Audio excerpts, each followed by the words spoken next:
1990년대 초 한국 남부를 강타한 태풍은 수많은 가정에 깊은 상처를 남겼습니다. 그중 하나가 당시 4살이었던 김은하 씨 가족이었습니다.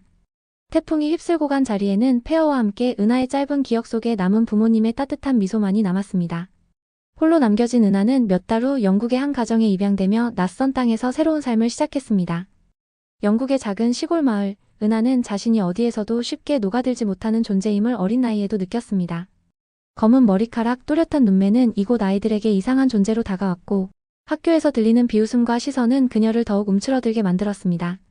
언어 장벽까지 더해져 고립된 그녀에게 위로가 되었던 것은 한 장의 퍼즐 책이었습니다.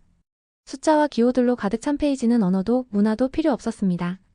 은하는 혼자만의 세상 속에서 수학이라는 새로운 언어를 발견했습니다. 1990년대 은하 씨에게 무슨 사연이 있었던 걸까요? 그녀의 이야기 속으로 지금 들어가 보시겠어요? 좋아요, 구독, 알림 설정은 영상 제작에 큰 힘이 됩니다. 다행히도 은하 씨의 양부모님은 올바른 사람들이었습니다. 그녀가 무엇에 행복해하는지, 무엇이 필요한지에 대해 관심을 많이 가져주었으니까요. 양부모님은 그런 은하를 유심히 지켜보며 그녀가 수학에 몰두하는 모습을 응원하기 시작했습니다. 그들의 사랑과 지원 덕분에 은하는 점점 더 자신감을 얻으며 작은 시골 학교에서 두각을 나타내기 시작했습니다. 하지만 이 모든 여정은 그저 시작일 뿐이었습니다. 은하의 수학적 재능이 빛을 발하기 시작한 것은 그녀가 11살이 되었을 때였습니다. 학교에서 받은 간단한 산수 문제를 푸는 대신 그녀는 문제를 해결하는 새로운 방법들을 스스로 고안해내며 교사들을 놀라게 했습니다. 학교 수학 선생님이었던 윌리엄스 씨는 은하의 재능을 알아보고 특별 수업을 제안했습니다. 은하, 내가 하는 방식은 단순히 정답을 찾는 것이 아니라 문제를 다른 각도에서 바라보는 능력을 보여주고 있어. 선생님의 이 한마디는 은하에게 큰 힘이 되었습니다. 나는 단순히 외로운 아이가 아니라 뭔가 특별한 것을 가졌을지도 몰라. 라는 생각이 들었기 때문이죠. 하지만 학교 박세상은 그녀에게 그리 관대하지 않았습니다. 다른 아이들과는 다르다는 이유로 끊임없이 받던 놀림과 편견은 계속되었고, 친구를 사귀는 일은 여전히 어려운 과제였습니다. 그러나 은하는 수학이라는 피난처를 통해 현실의 고통을 이겨내려 했습니다. 그녀는 매일 저녁방 한 구석에 앉아 연습 문제를 풀고 새로운 방정식을 스스로 만들어보며 시간을 보냈습니다. 양부모님은 그런 그녀를 위해 지역 도서관에서 수학 관련 서적을 구해도 주고 근처에서 열리는 수학 캠프에 참가할 기회를 만들어 주었습니다. 캠프에서 만난 또래 친구들과 교류하며 은하는 처음으로 자신과 비슷한 열정을 가진 사람들을 만났습니다. 그곳에서 얻은 자신감은 은하의 세계를 넓혀주었고 그녀는 점점 더 자신을 표현할 수 있는 아이로 성장했습니다. 은하의 삶은 이내 또 다른 중요한 전환점을 맞이합니다. 중학교를 졸업할 즈음 양부모님은 그녀가 더 나은 교육 환경에서 학업을 이어갈 수 있도록 영국의 명문 사립학교인 세인트 메리 학교로 전학시키기로 결정했습니다. 세인트 메리는 그녀에게 단순히 높은 수준의 교육을 제공한 것에 그치지 않았습니다. 그곳에서 그녀는 또 다른 귀인을 만나게 됩니다. 세인트 메리 학교에서의 시작은 결코 순탄하지 않았습니다. 은하는 이전보다 더 큰 학교, 더 다양한 학생들과 어울려야 했지만 여전히 자신이 다른 존재라는 느낌을 떨칠 수 없었습니다. 게다가 이곳의 학생들은 모두 뛰어난 성적과 자신감을 가진 아이들처럼 보였고 은하는 스스로 작아지는 기분을 느꼈습니다. 하지만 이 학교에서 만난 한 사람이 은하의 인생에 또 다른 전환점을 가져다 줍니다. 그 사람은 바로 수학교사였던 다니엘 러셀 교수였습니다. 다니엘 교수는 세인트 메리에서 오랫동안 재직하며 수많은 학생들에게 영감을 주었던 인물이었습니다. 첫 수업 시간에 은하가 푼 복잡한 미적분 문제를 본 다니엘 교수는 그녀의 남다른 접근 방식을 단번에 알아챘습니다. 수업이 끝난 뒤 다니엘 교수는 은하를 불러 말했습니다.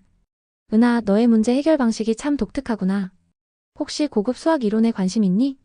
이 질문은 은하의 마음을 설레게 했습니다. 세인트 메리에서도 여전히 소외된 기분을 느끼던 그녀에게 자신이 특별한 관심을 받고 있다는 사실은 큰 위안이 되었습니다. 다니엘 교수는 은하가 스스로의 재능을 더 깊이 탐구할 수 있도록 다양한 문제와 프로젝트를 제안했습니다. 교수와의 개별 세션에서 은하는 처음으로 수학이 단순한 숫자와 기호의 조합을 넘어 세상을 이해하고 해석하는 도구가 될 수 있다는 것을 배웠습니다. 그는 그녀에게 현대 수학에서 풀리지 않은 난제들과 그 역사에 대해 들려주며 그녀의 상상력을 자극했습니다. 이 과정에서 은하는 학문적인 깨달음과 동시에 점점 자신감도 쌓아갔습니다. 학교 내에서 열리는 수학 경연 대회에 출전한 은하는 자신의 실력을 입증하며 우승을 차지했고 그 소식은 학교 전체에 퍼지며 그녀를 다른 학생들 사이에서도 주목받는 존재로 만들었습니다. 그러나 그녀가 진정으로 성장하기 위해서는 학문적 성공만으로는 충분하지 않았습니다. 다니엘 교수는 은하에게 이렇게 조언했습니다. 은하, 수학은 내가 세상과 연결될 수 있는 언어야. 네가 가진 재능을 통해 더 많은 사람들과 소통해 보렴. 그게 너를 더 넓은 세상으로 데려다 줄 거야. 그 말에 영감을 받은 은하는 수학을 통해 자신의 목소리를 낼 방법을 찾기 시작했습니다. 곧 그녀에게 또 하나의 큰 도전과 기회가 찾아옵니다. 바로 영국 수학 올림피아드에 도전하는 일이었습니다. 영국 수학 올림피아드 참가 신청서를 받아든 은하는 설렘과 두려움을 동시에 느꼈습니다. 대회는 영국 전역의 재능 있는 학생들이 모이는 자리였고 자신이 과연 그 무대에서 통할 수 있을지 확신할 수 없었습니다. 그러나 다니엘 교수와 양부모님은 은하를 향한 지지를 아끼지 않았습니다. 은하, 이건 너에게 도전이기도 하지만 너의 가능성을 시험해볼 기회이기도 해. 자신을 믿어보렴. 다니엘 교수의 말에 힘을 얻은 은하는 대회를 목표로 집중적인 준비를 시작했습니다. 수개월 동안 은하는 매일 새벽까지 문제를 풀고 새로운 접근 방식을 연구하며 대회를 준비했습니다. 단순히 문제를 푸는 능력을 넘어 문제의 구조와 본질을 꿰뚫어보는 능력을 길러갔습니다. 그녀는 종종 어려움에 부딪혔지만 그럴 때마다 한계는 나를 멈추게 하지 못해라는 다짐으로 자신을 다독였습니다. 드디어 대회 당일 은하는 긴장된 마음으로 대회장에 들어섰습니다. 각자의 실력을 자랑하는 학생들 사이에서 그녀는 작아지는 기분이 들었지만 첫 문제를 푸는 순간 그녀는 긴장을 잊고 문제 속으로 몰입했습니다. 몇 시간 동안 이어진 대회는 긴장의 연속이었지만 은하는 끝까지 포기하지 않고 자신의 모든 것을 쏟아부었습니다. 대회 결과가 발표되던 날, 은하의 이름이 최연소 메달리스트로 호명되자 모든 참석자들이 놀라움을 감추지 못했습니다. 비영국인 입양아 출신의 소녀가 이룬 성과는 언론의 주목을 받았고 은하는 단숨에 이름을 알리게 되었습니다. 그러나 그녀는 이러한 성공에 안주하지 않았습니다. 케임브리지 대학에서 장학금을 제공하며 입학 제안을 했을 때 그녀는 고민 끝에 제안을 받아들였습니다.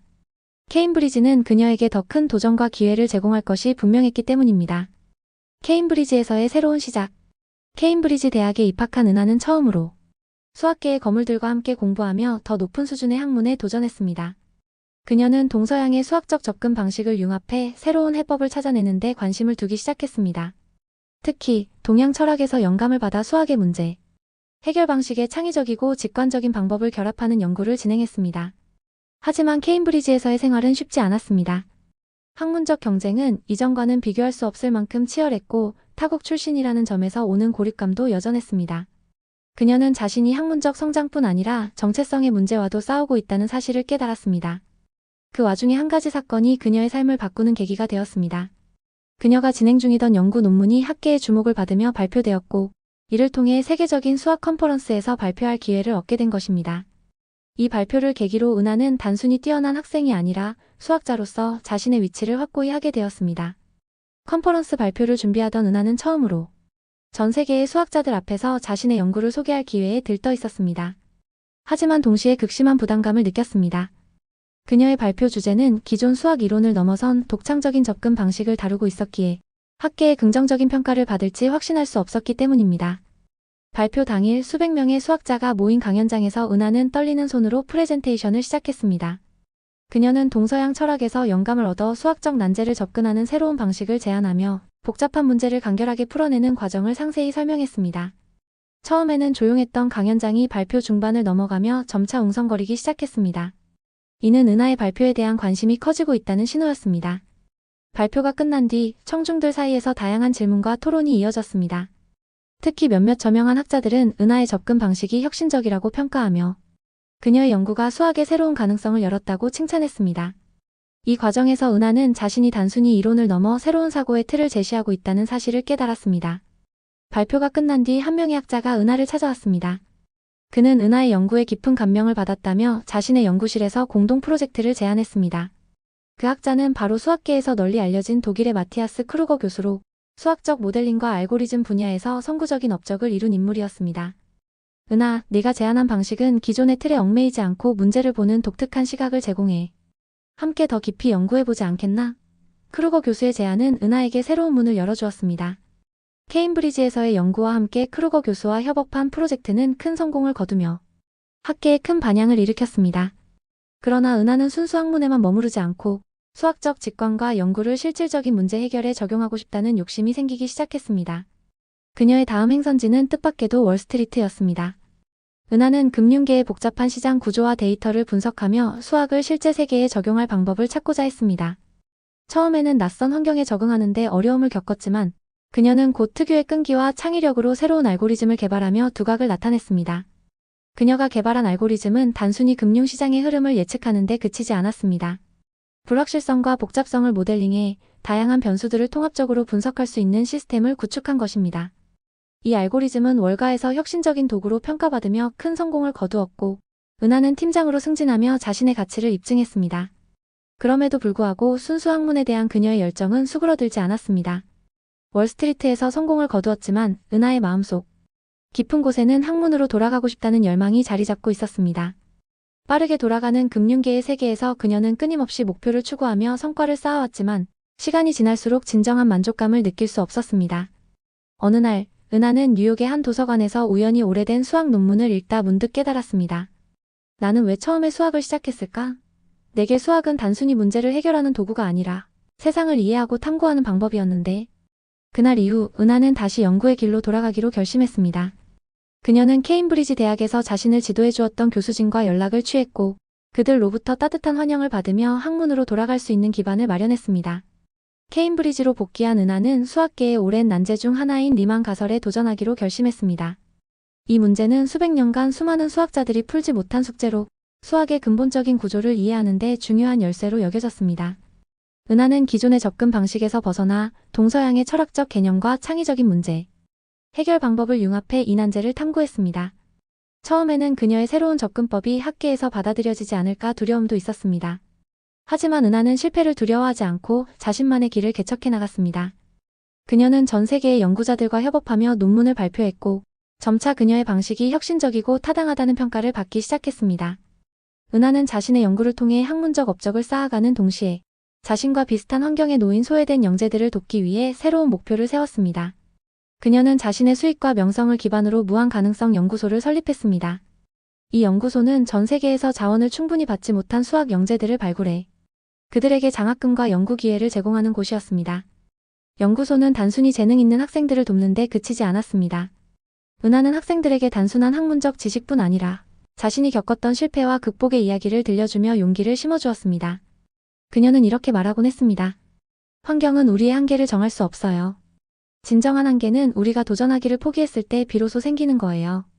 은하는 점차 학계와 사회 전반에서 깊은 존경을 받는 인물이 되었고, 그녀의 연구와 삶은 전 세계의 사람들에게 영감을 주었습니다. 그녀가 설립한 연구소에는 이런 문구가 새겨져 있었습니다. 우리가 이룰 수 있는 것들은 우리의 의지가 아닌 그것을 향해 나아가는 용기로 결정됩니다. 은하는 리만 가설을 연구하며 학문적으로나 개인적으로 수많은 도전을 마주했습니다. 이 난제는 단순한 수학적 문제를 넘어선 수학의 기본적인 패턴과 질서를 이해하는 열쇠와도 같았습니다. 그러나 기존의 접근 방식은 너무나 복잡하고 제한적이었기에 은하는 새로운 관점을 도입해야 한다는 필요성을 느꼈습니다. 그녀는 동양 철학에서 말하는 조화와 균형의 개념을 수학적 구조에 적용해 보려는 실험적인 접근을 시도했습니다. 예를 들어 동양의 음양 이론에서 나타나는 상호 보완성과 역동성을 수학적 모델에 적용하며 기존의 유럽 중심의 수학적 사고방식에서 벗어난 새로운 프레임워크를 구축하기 시작했습니다. 하지만 이 실험적인 접근법은 초기에는 학계에서 큰 저항을 받았습니다. 일부 학자들은 수학은 객관적인 과학이지 철학적 사유가 개입할 여지가 없다며 그녀의 연구를 폄하했습니다. 이러한 비판은 은하를 한동안 흔들어 놓았지만 그녀는 자신의 믿음을 저버리지 않았습니다. 그녀는 이를 계기로 동서양 융합적 사고의 중요성을 강력히 주장하며 자신만의 학문적 입지를 다져나갔습니다. 오랜 시간의 연구 끝에 은하는 리만 가설을 푸는 데 있어 새로운 접근법을 제시하는 논문을 발표했습니다. 그녀는 기존의 정량적 분석의 정성적인 패턴 인식을 결합해 문제의 핵심 구조를 밝히는 데 성공했습니다. 이 논문은 단순히 문제 해결의 가능성을 제시했을 뿐 아니라 수학의 본질에 대한 새로운 시각을 열어주었습니다. 국제수학연합 IMU는 은하의 논문을 수학과 철학의 경계를 허물고 새로운 차원의 연구 가능성을 열어준 혁신적인 업적이라고 평가하며 그녀에게 필즈상을 수여했습니다. 이 수상은 단순히 한 연구자의 성과를 넘어 학계 전반에 새로운 사고방식을 도입하는 계기가 되었습니다. 필즈상 수상 후 열린 기자회견에서 은하는 이렇게 말했습니다. 리만 가설은 단순히 풀리지 않은 문제로 남아있지 않았어요.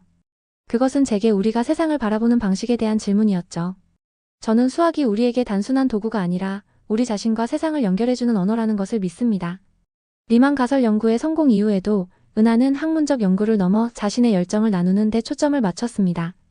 그녀는 무한가능성 연구소를 통해 세계 각지의 학생들에게 리만 가설과 같은 난제를 소개하며 수학이 단순한 학문이 아니라 창의력과 상상력을 발휘할 수 있는 도구임을 강조했습니다. 이 연구소는 단순히 연구 지원에 그치지 않았습니다. 소외된 지역의 학생들을 위한 무료 워크숍, 멘토링 프로그램, 그리고 수학을 통한 창의적 문제 해결을 강조한 캠프를 운영하며 수학을 통해 세상을 바꿀 수 있다는 신념을 심어주었습니다. 은하는 여전히 연구를 이어가는 동시에 그녀의 지식을 통해 새로운 세대를 이끄는 멘토로서 자리매김했습니다. 그리고 매번 강연의 끝에서는 이렇게 말하곤 했습니다. 수학은 단순히 정답을 찾는 것이 아닙니다. 그것은 질문을 던지고 새로운 가능성을 발견하는 과정이에요. 여러분 모두에게도 그런 가능성이 있다는 것을 잊지 마세요. 은하의 이름은 이제 학계와 사회에서 동시에 빛나는 존재가 되었습니다. 그녀는 단순히 수학자로서의 성과만으로 주목받는 것이 아니라 자신의 삶 자체가 불굴의 의지와 희망의 상징으로 자리 잡았습니다. 환경은 당신을 정의하지 않습니다. 이는 그녀가 자주 강연에서 던지는 메시지 중 하나였습니다. 한국에서 태풍으로 가족을 잃고 낯선 영국 땅에서 차별과 고립 속에 자라난 은하는 결국 자신의 재능과 노력으로 세계적인 성과를 이룰 수 있음을 증명했습니다. 그녀는 자신의 이야기를 통해 세상 모든 사람들이 가진 잠재력을 일깨우고자 했습니다. 은하는 연구와 교육 그리고 영재 발굴 프로젝트에 헌신하며 바쁜 나날을 보냈습니다. 그녀는 젊은 수학자들에게 리더십과 용기를 심어주는 멘토로서 자신이 걸어온 길을 공유하며 많은 이들에게 영감을 주었습니다. 특히 그녀가 설립한 무한가능성 연구소는 이제 전 세계에서 가장 영향력 있는 교육 및 연구기관 중 하나로 자리 잡았습니다. 연구소에서는 매년 은하 어워드라는 이름의 수상식을 열어 세계 각지에서 수학적 성과와 창의적 접근을 보인 젊은 연구자들을 격려했습니다. 이 상은 단순히 업적을 기리는 데 그치지 않고 은하가 겪었던 고난을 이겨낸 사람들에게 특별한 의미로 다가갔습니다. 수십 년이 흐른 후 은하는 마침내 한국을 다시 찾았습니다. 그녀는 자신이 떠난 고향이 어떻게 변화했는지 직접 확인하고 한국의 젊은 수학자들과 소통하며 그들을 격려하고 싶었습니다. 그녀는 한국에서의 강연에서 다음과 같은 말을 남겼습니다. 여기 계신 여러분들처럼 저도 이 땅에서 시작했습니다. 여러분이 지금 어떤 어려움 속에 있든지 여러분의 열정과 의지는 세상을 바꿀 힘을 가지고 있습니다. 강연이 끝난 후 은하는 고향에 있는 작은 마을을 찾아갔습니다.